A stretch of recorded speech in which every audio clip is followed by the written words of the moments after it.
Bismillahirrahmanirrahim. Şıkse Hazreti Hıdır hinek hikmet. Xwedê çi bike xêr dike. Karê Xwedê ecêb û hemû bi hikmetin.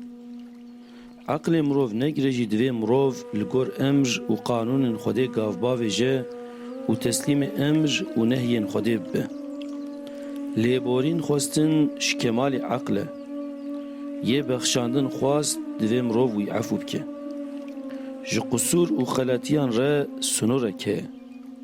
Xwedê çi bike bi qîma xwe ye. Lewra Xaliq Xwedî ew e.